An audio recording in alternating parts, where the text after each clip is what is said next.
In this demonstration, we'll show you the process of setting up a new company in Dynamics 365 Business Central. So the steps that we'll take, we'll create a new company. We'll configure the company with some basic settings. We'll show you how to get started as a new user and then ultimately migrate some of your data into the application. Let's start by creating a new company. So to do this, I'll go ahead and search here, and I'm going to select companies.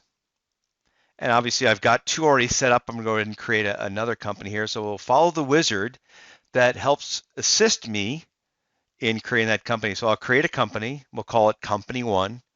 And this case here, it's going to be a production environment. It'll be, so I just need some of the setup data. I'll select next. It asks me, do I want to manage the users or remove them from this company? I'll just go next, set up that later, and then I'll click finish. And so the next step is to configure that company. So that company's been created. We created company one. It's not a sample company for evaluation. You see that checkbox is not enabled. And so I'll open this company one up, and now you'll see that it warns me to say, are you going to get started with a 30-day trial? Or, again, maybe I've already paid for this account. I'll view the terms and conditions, and we'll start going. So I'll click finish. So I need to enter in the company name and the address, excuse me. So the company name came over. I entered in our current address. I can add a logo if it's unique. I'll add in my phone number, my email, as well as our website homepage. Do I want to enable the bank feed service, whether I want to be able to reconcile my bank on a recurring basis? I'll select the bank. Now I don't have a bank account associated or I want to share on this demonstration, so I'll select cancel, but that's where you'd enter in your credentials. And then what's my fiscal year start date? And so mine is January 1. I'll click on next. Now we do give customers the option to change their costing method for inventory, whether it's FIFO, LIFO, specific average, or standard. I'm going to leave mine at first in, first out. I'll select next and then finish, and that's it.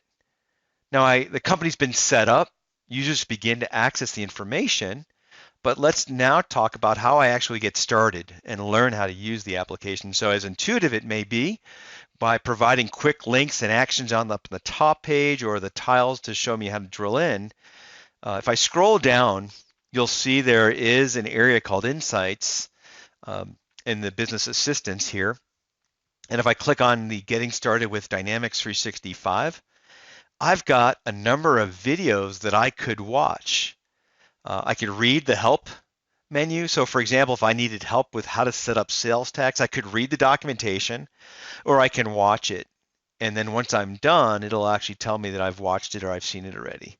So if I click on watch, what this is nice is it provides me an embedded tutorial. I don't have to leave this application. And so I can go apply what I learned once I'm done. I'll close that out.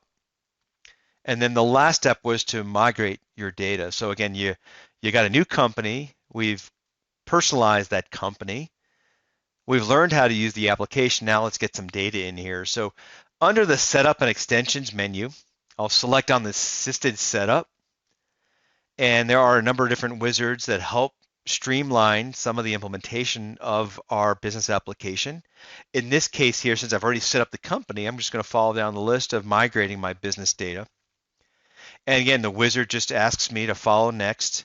You'll see from the drop-down menu here, by default, the first in the list is Excel. There are some already integrated wizards to help you map to previous business applications that you might be using. In my case, I'm just going to use the data that we already have exported into Excel. I'll select on next and then next. Now I need to go choose that file, which I actually had downloaded the template earlier. Here is that file that I have. I'll go ahead and import that. And Business Central sees in that spreadsheet, I've got 10 customers, 3 vendors, and 9 items. And that's all we're migrating into this.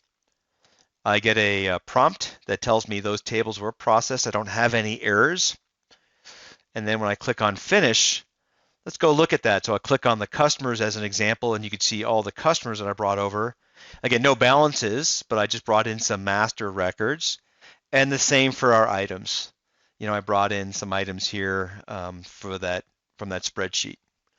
And so the goal of this presentation was just to show you how easy it is to get up and running in the cloud and also take advantage of your knowledge through the embedded learning experience.